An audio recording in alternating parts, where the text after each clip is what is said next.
What's the significance here about listing in the U.S. versus Hong Kong? And within that, what is the Alibaba effect?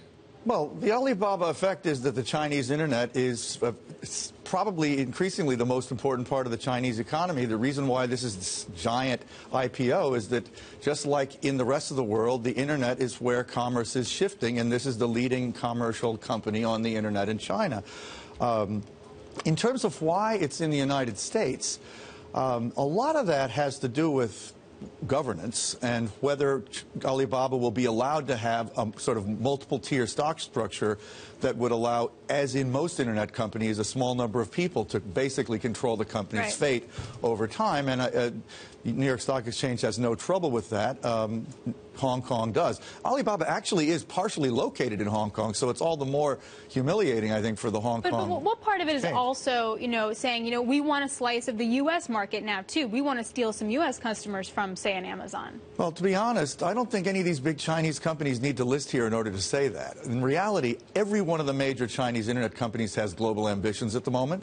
Tencent, which is the other really big one, is also globally expanding with its WeChat service, which is one of the reasons Facebook had to buy WhatsApp, because it's the biggest competitor is WeChat. Let's pull back here. The dumb question. Alibaba is a competitor to whom?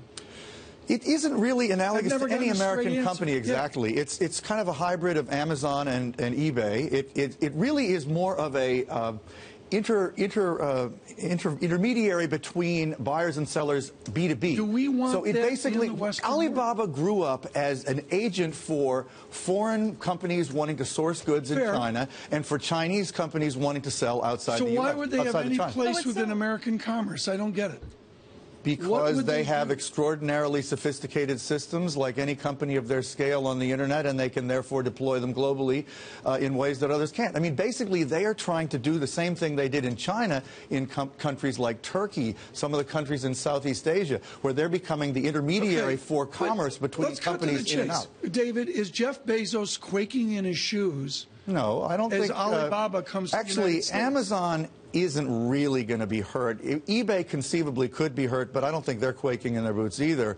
eBay has a business that's analogous to a business that Alibaba has in China, which is one of several businesses they have there. But I don't think Alibaba is going to start selling, goods from Americans to Americans, from little small mom and pops in the U.S. to consumers the way that eBay does. $200 billion valuation possibly from Macquarie. I mean, what do you think about that? I think it's very high. But then again, I think most internet valuations right now are super high. I think it's Is it justified? The revenues and profits don't seem to justify that to me, no. And I have to ask you, how much of a condemnation is the Chinese system, the fact that Alibaba comes to the U.S., not China? Well, it was really Hong Kong versus New York that they were thinking about. They never thought of listing in China. They are, as I say, partially located in Hong Kong, mostly in Hangzhou, but the executives operate primarily in Hong Kong anyway. And the Hong Kong Exchange desperately wanted them, but it does not allow these dual class stock structures, so it was a very tough sell. I saw it today that there's reports that the Hong Kong Exchange is trying to get the rules changed so this won't happen to them in the future.